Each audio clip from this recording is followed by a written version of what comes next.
नमस्कार। आज के ऑनलाइन शिक्षण सत्र में कक्षा 10वीं सामाजिक विज्ञान के बारे में अध्ययन करेंगे।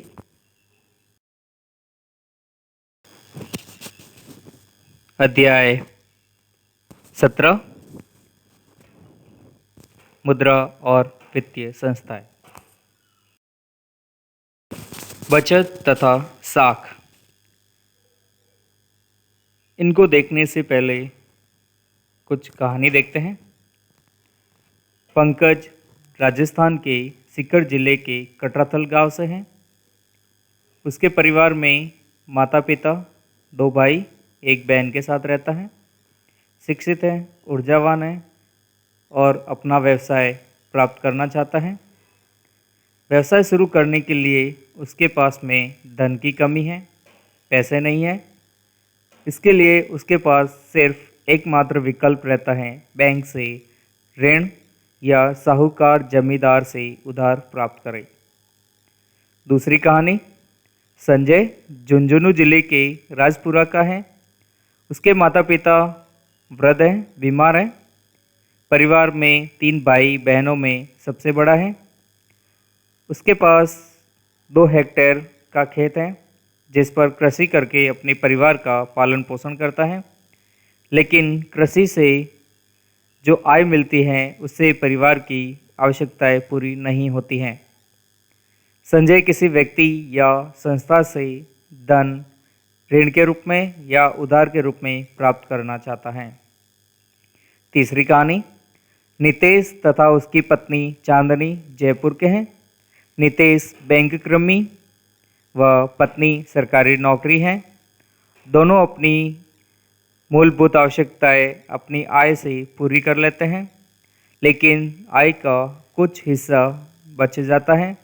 उसे बचत के रूप में बैंक में जमा करा लेते हैं। तो इस कहानियों से ही पता चलता है पंकज और संजय को ऋण के रूप में कुछ पैसों की आवश्यकता है। जिस बैंक से ये ऋण प्राप्त करते हैं वो साख कहलाता है। नितेश और अपनी पत्नी के द्वारा जो बचत है उसको बचत के रूप में बैंक के पास में जमा कराते हैं, उसे बचत कहा जाता है।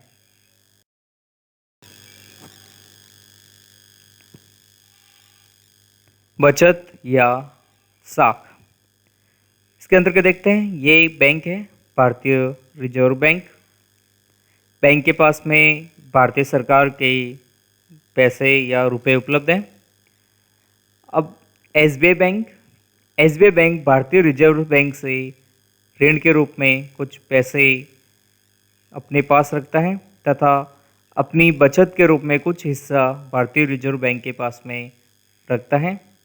उसी तरह से देखा जाए आईसीआईसीआई बैंक, ये भी कुछ बचत के रूप में भारतीय रिजर्व के पास में पैसे रखता है। तो वहीं ज़रूरत पड़ने पर आईसीआईसीआई बैंक भारतीय रिजर्व बैंक से ऋण भी प्राप्त कर सकता है। एचडीएफसी बैंक, ये भी बचत के रूप में पैसे भारतीय रिजर्व बैंक के पास रखता है और ऋण के रूप में पैसे प्राप्त कर सकता है। अब ये सारे बैंक आगे जो ऋण प्राप्त करता है उसको ऋण प्रदान करने का कार्य करते हैं। जैसे किसान को अपने खाद, बीज, कीटनाशक दवाइयाँ वगैरह उपलब्ध या प्राप्त करने के लिए बैंक से ऋण लेना होता है, तो किसी भी बैंक से वो ऋण प्राप्त कर सकता है। नौकरी करने वाला, जैसे नितेश और उसकी पत्नी दोनों नौकरी करते हैं, उनके पास में अपनी आय का बचा हुआ भाग जो होता है वो बचत के रूप में इन बैंकों के पास में जमा कर। साख शब्द का अर्थ एक पक्ष द्वारा दूसरे पक्ष को ऋण या उधार प्रदान करने से है। जैसे बैंक है, एसबीआई बैंक किसी को ऋण प्रदान कर रहा है। जैसे किसान है, ऋण प्राप्त करता है, उसको ज़रूरत खाद, बीज, कीटनाशक दवाइयाँ या अन्य उपकरण खरीदने के लिए पैसों की ज़रूरत होती है। इसके लिए बैंक से ऋण के रूप में पैसे प्राप्त करता है, जिसे साख कहा जाता है। साख शब्द वित्तीय सुदृढ़ता की प्रतिष्ठा को भी बताता है।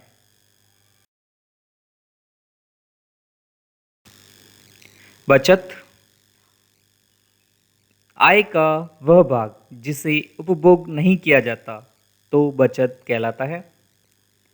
सामान्यतः उपभोग पर आय का आधिक्य ही बचत होती है। बचतकर्ता वह व्यक्ति जो अपनी आय में उपभोग के बाद पूंजी को बचाए रखता है।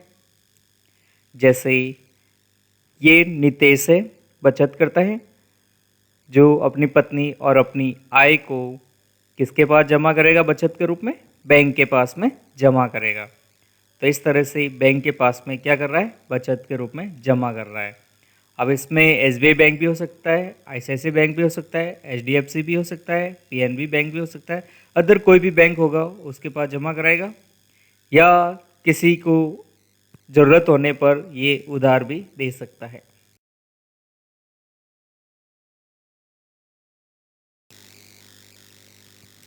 संसाधन पृथ्वी पर पाए जाने वाला प्रत्येक पदार्थ जो मनुष्य के लिए उपयोगी है वो क्या कहलाएगा? संसाधन कहलाएगा। संसाधन का वर्गीकरण किया गया है। संसाधन 4 प्रकार के हैं: उपयोगिता की सततता के आधार पर, उत्पत्ति के आधार पर, उद्देश्य के आधार पर और स्वामित्व के आधार पर। उपयोग की सततता के आधार पर 3 प्रकार का होता है: नवीनीकरण योग्य या असमाप्य, जो समाप्त नहीं होते, नवीनीकरण के योग्य अयोग्य या समाप्य, और चक्रीय संसाधन। उत्पत्ति के आधार पर जैविक और अजैविक होता है। उद्देश्य के आधार पर ऊर्जा संसाधन, ऊर्जा संसाधन के भी समाप्त होने वाले लकड़ी, कोयला, खनिज होते हैं, और असमाप्त होने वाले जैसे वायु, जल और ऊर्जा है। कच्चा माल, कच्चा माल के अंतर्गत खनिज जो खनन के द्वारा पृथ्वी से बाहर निकाला जाता है, लोहा, तांबा, सीसा, जस्ता, बॉक्साइट है। वनस्पति, वनस्पति भी प्राकृतिक और कृषिगत होती है। प्राकृतिक में लकड़ी प्राकृतिक शैवाल है, कृषिगत में रबड़, गन्ना, कपास, घास है। पशु एवं जीव जंतु जंगली, समुद्री तथा पालतू हैं। खाद्य पदार्थ के अंतर्गत खनिज जिसमें नमक है, वनस्पति, कंदमूल, खाद्यान्न, सब्जियां हैं, पशु एवं जीव जंतु। तो ये संसाधनों का वर्गीकरण है।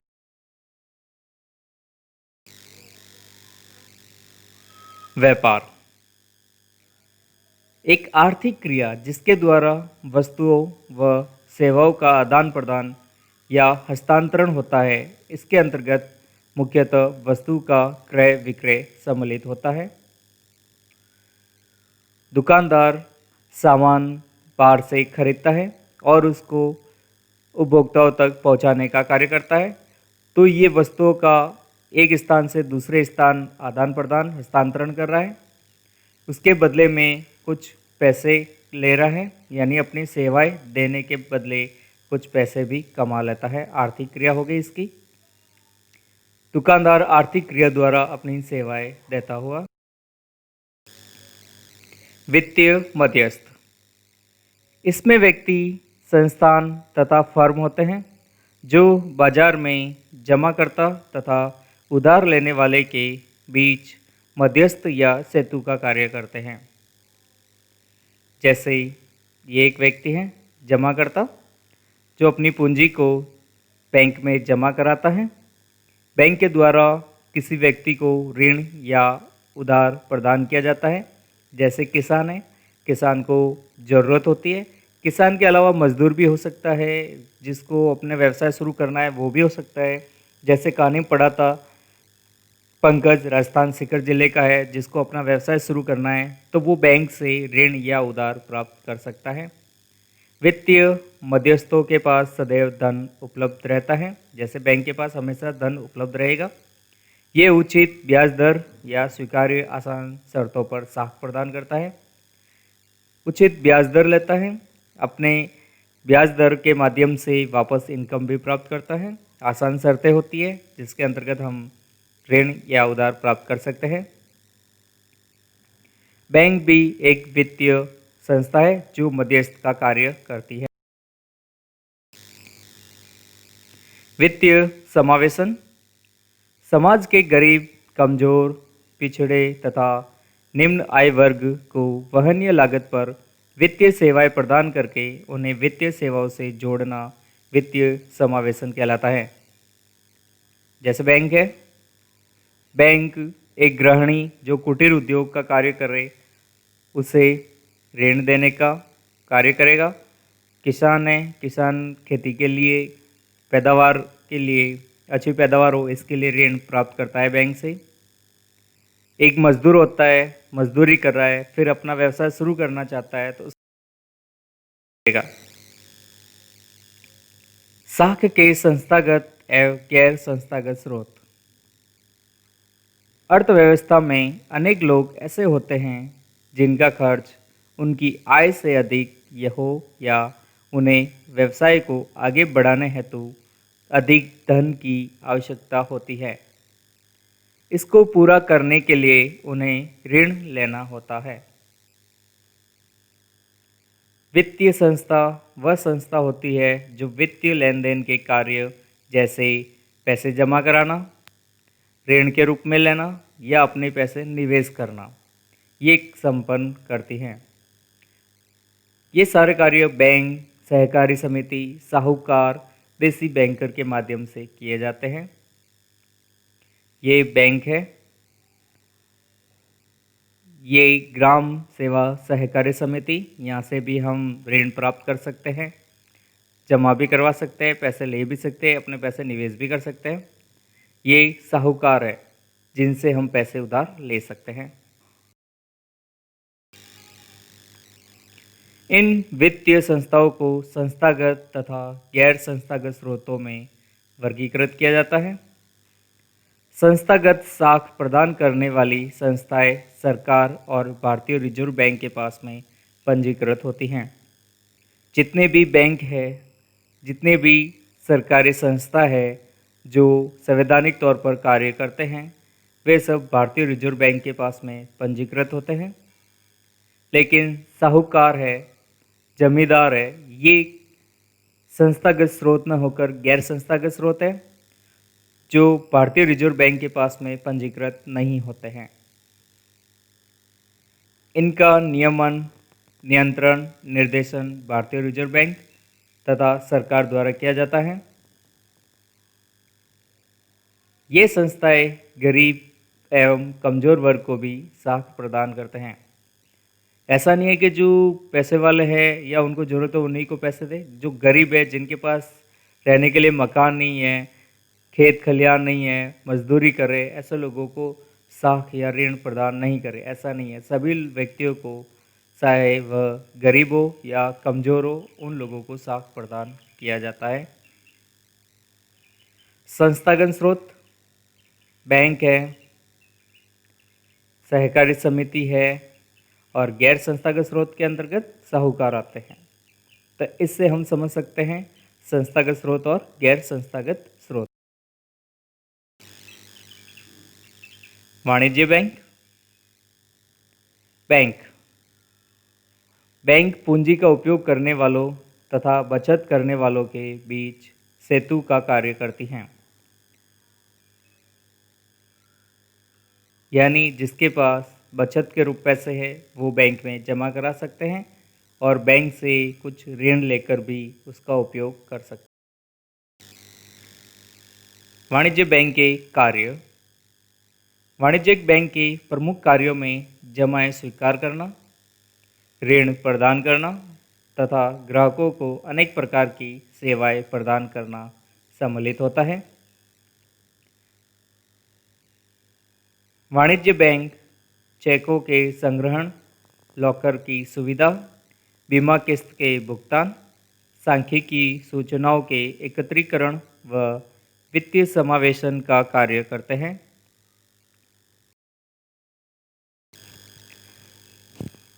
पहला कार्य जमाएं स्वीकार करना। व्यापक रूप से ये जमाएं 3 प्रकार की होती हैं। चालू खाता। चालू खाते के अंतर्गत हम बार बार लेन देन कर सकते हैं, पैसे निकाल सकते हैं। चालू खाते पर सरकार बहुत कम ब्याज देती है। इसमें ज़रूरत पड़ने पर पैसे जमा करवाएं और वापस हाथों हाथ निकालने हैं तो हाथों हाथ निकाल सकते हैं। तो इस तरह से ये चालू खाते के रूप में कार्य किया जाता है।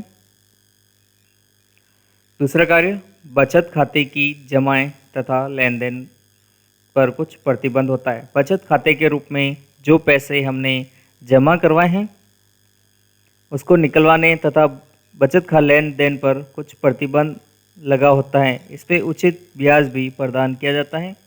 चालू तथा बचत खाते की जमाएं को संयुक्त रूप से मांग जमाएं भी कहा जाता है। तीसरा है स्थायी जमाएं। बैंक सर्वाधिक ब्याज स्थायी जमाओं पर प्रदान करती हैं। ये लंबी अवधि तक समय तक जमाएं रहती हैं, इस कारण से इसे अवधि या समय जमाएं भी कहा जाता है। इन स्थायी जमाओं को एफडी भी कहा जाता है, फिक्स्ड डिपॉजिट, जिस पर ब्याज भी बहुत ज़्यादा दिया जाता है बैंक के द्वारा।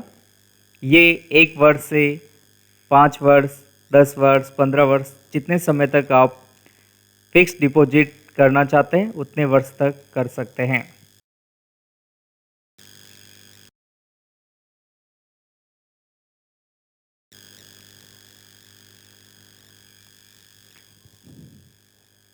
संस्थागत स्रोत अपनी सभी लेन देन का लिखित रिकॉर्ड रखती है और इन संस्थाओं के कार्य दिवस तथा कार्य घंटे निश्चित होते हैं।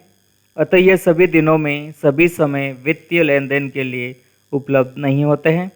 यद्यपि इनके द्वारा साख प्रदान करने की जो प्रक्रिया होती है वो थोड़ी जटिल और धीमी होती है, लेकिन ये कभी भी शोषणकारी गतिविधियों में संलग्न नहीं रहती है, किसी भी व्यक्ति का शोषण नहीं करती हैं। बैंक, सहकारी समितियां संस्थागत वित्तीय स्रोत है। इनसे हम ऋण ले सकते हैं, जमा बचत के रूप में करवा सकते हैं। ये जो साहूकार, जमींदार जो हमारा शोषण करते हैं, बहुत ज़्यादा ऋण ब्याज प्राप्त करते हैं, तो बैंक जो पंजीकृत होती हैं वो हमसे ज़्यादा ऋण या ब्याज नहीं लेते हैं।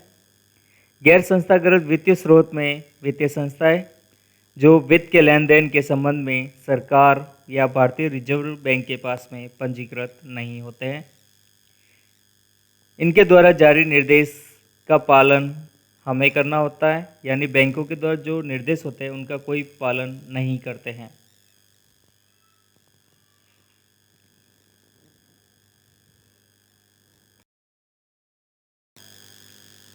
चेक देखते हैं।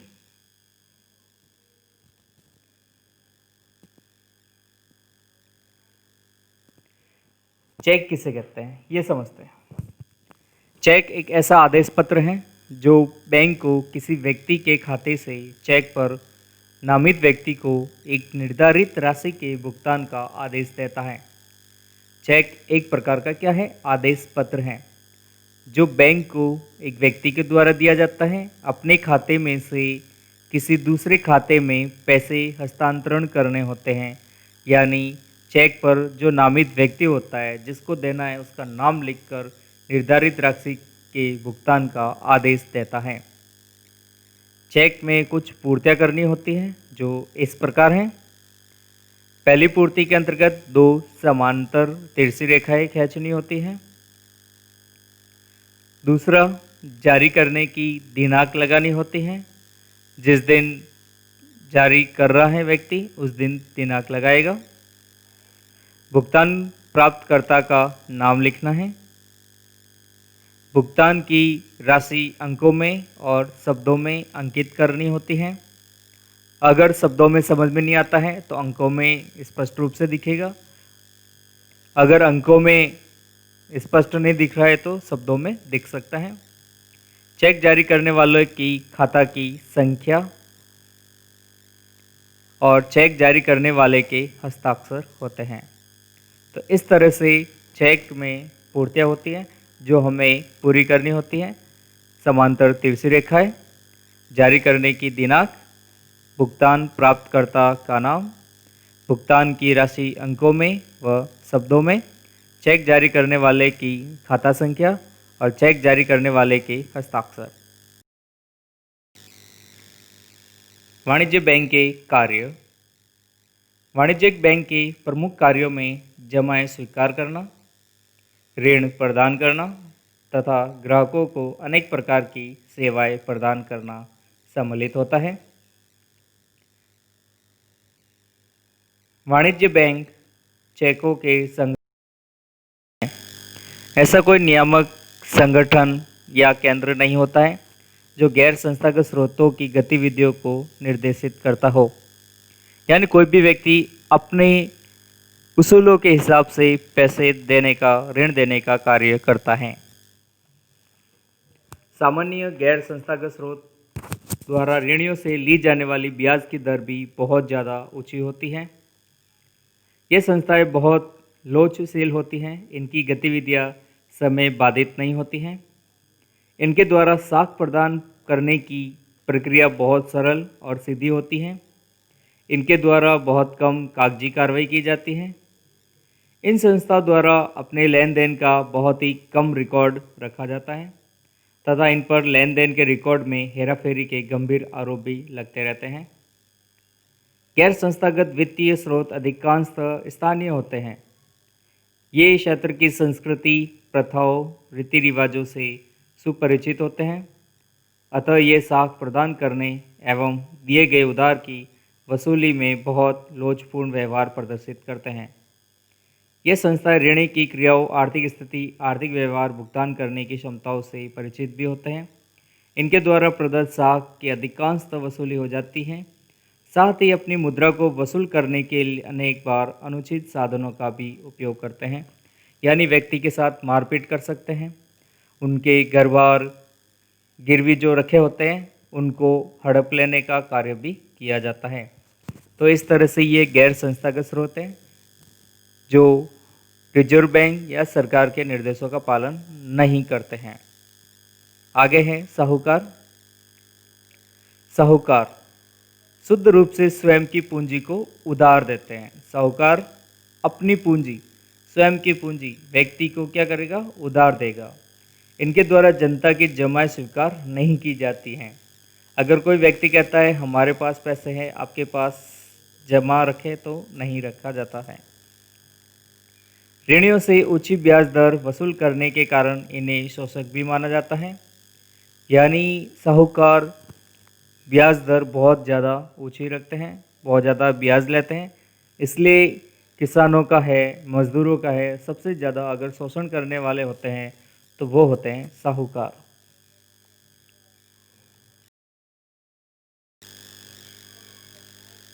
देसी बैंकर, इनके द्वारा भी भारत में बैंकिंग व्यवसाय संपन्न किया जाता रहा है।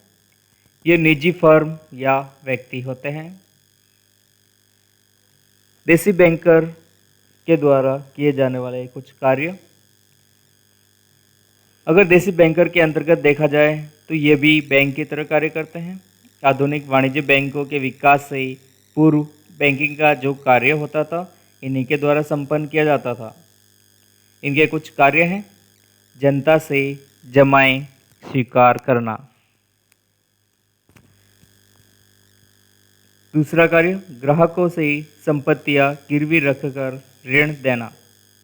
ज़्यादातर ग्राहकों से भूमि के कागजात, सोना चांदी के जो आभूषण होते थे उनको गिरवी रखते थे। उसके बाद में व्यक्तियों को उसके बदले में ऋण दिया जाता था।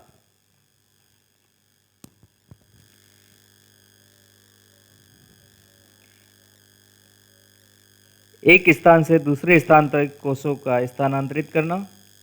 बैंकिंग कार्य के साथ साथ अपना व्यवसाय भी चलाना इनका प्रमुख कार्य होता है।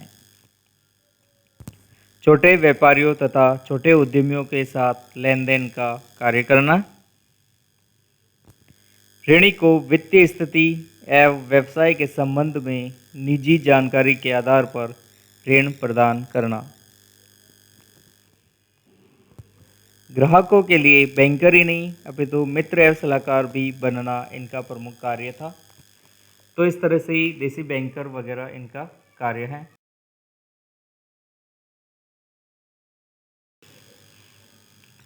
स्वयं सहायता समूह,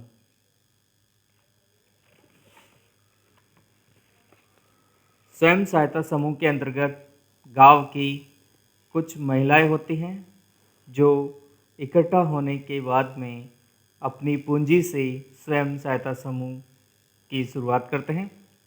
इसके अंतर्गत निर्धन परिवार ऋण के लिए गैर संस्थागत स्रोतों पर निर्भर होते हैं। इस निर्भरता को कम करने के लिए स्वयं सहायता समूह का गठन किया जाता है। क्योंकि गांवों के अंतर्गत देखा जाए या दूसरे लोगों को देखा जाए तो बैंक से कर्ज लेने के लिए ऋणाधार और विशेष कागजातों की ज़रूरत पड़ती है। ऋणाधार की अनुपलब्धता के कारण गरीब बैंकों से ऋण नहीं ले पाते हैं। अगर दूसरी ओर देखा जाए तो गैर संस्थागत स्रोत ऋणदाता जैसे साहूकार इन कर्जदारों को व्यक्तिगत स्तर पर जानते हैं। इस कारण अक्सर बिना ऋणाधार के भी ऋण देने के लिए तैयार हो जाते हैं। कर्जदार जरूरत पड़ने पर पुराना ऋण चुकाए बिना भी नया कर्ज लेने के लिए साहूकार के पास जा सकते हैं, लेकिन साहूकार की ब्याज दर बहुत ज़्यादा ऊंची होती है। लेन देन की लिखा पढ़ी भी पूरी नहीं करते हैं और निर्धन कर्जदारों को तंग करते रहते हैं। हाल के वर्षों में लोगों ने गरीबों को उधार देने के कुछ नए तरीके अपनाने की कोशिश भी की है।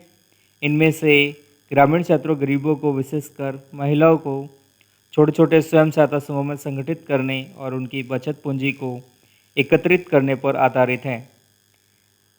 एक स्वयं सहायता समूह के अंतर्गत 15 से 20 सदस्य होते हैं जो नियमित रूप से मिलते हैं और अपनी बचत करते हैं। प्रति व्यक्ति बचत के रूप में 25 रुपये से लगाकर 100 रुपये या अधिक रुपये भी हो सकते हैं। ये अपनी परिवारों की बचत करने की उनकी क्षमता पर निर्भर करता है। ये महिला अपने सदस्य के अंतर्गत जितने रुपए इकट्ठे कर सकते हैं अपनी निर्भरता के आधार पर करते हैं। सदस्य अपनी ज़रूरतों को पूरा करने के लिए छोटे कर्ज समूह से ही कर्ज ले सकते हैं। समूह के अंतर्गत जो जितने पैसे हैं उनमें से अपना कर्ज लेंगे जिसमें ब्याज दर कम होगी। साहूकार के द्वारा लिए जाने वाला ब्याज से कम ही होती है। 1 या 2 वर्षों के बाद अगर समूह नियमित रूप से बचत करता है तो समूह बैंक से ऋण भी लेने योग्य हो जाता है। ऋण समूह के नाम पर दिया जाता है और इसका उद्देश्य सदस्यों के लिए स्वरोजगार के अवसरों का सृजन करना होता है। अगर देखा जाए सूक्ष्म ऋण प्रदान करने की दृष्टि से स्वयं सहायता समूह एक नवीन प्रवृत्ति होती है। स्वयं सहायता समूह छोटा समूह होता है जो अपनी बचत को आवश्यकता वाले सदस्यों को प्रदान करता है। 1 या 2 वर्षों बाद अगर ये समूह नियमित रूप से बचत भी करता है तो बैंक से ऋण लेने योग्य हो जाता है। बचत व ऋण गतिविधियों से संबंधित अधिकांशतः महत्वपूर्ण निर्णय स्वयं सदस्य समूह के ही होते हैं। स्वयं सहायता समूह कर्जदारों को ऋणाधार की कमी की समस्या से छुटकारा प्रदान करने में मदद करते हैं तथा गरीबों को संगठित करने में भी मदद प्रदान करते हैं।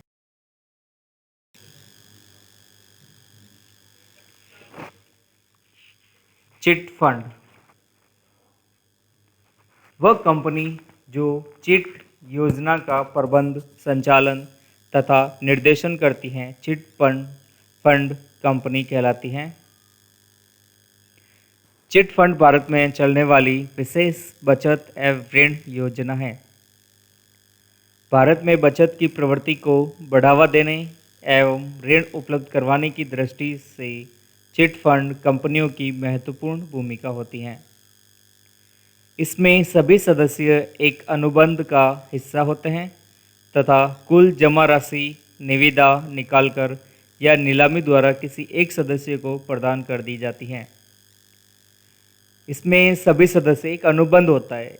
स्वयं सहायता समूह की तरह इसमें भी कुछ लोग पैसे जमा करते हैं। कुल जमा राशि जितनी होती हैं उनमें से लॉटरी निकाली जाती है, निविदा निकाली जाती है, जिसमें नीलामी द्वारा एक सदस्यीय व्यक्ति का जो नाम आता है उसको प्रदान कर दी जाती हैं। प्रत्येक माह एक सदस्य को विजेता के रूप में राशि मिलती है। इसके अंतर्गत अगली बार उस व्यक्ति का नाम अगर आ भी जाए तो उसको न देकर दूसरे व्यक्ति को राशि दी जाती है। चिट फंड योजनाएं संगठित वित्तीय संस्थाओं के अतिरिक्त मित्रों एवं रिश्तेदारों आदि असंगठित समूह द्वारा भी चलाई जाती हैं।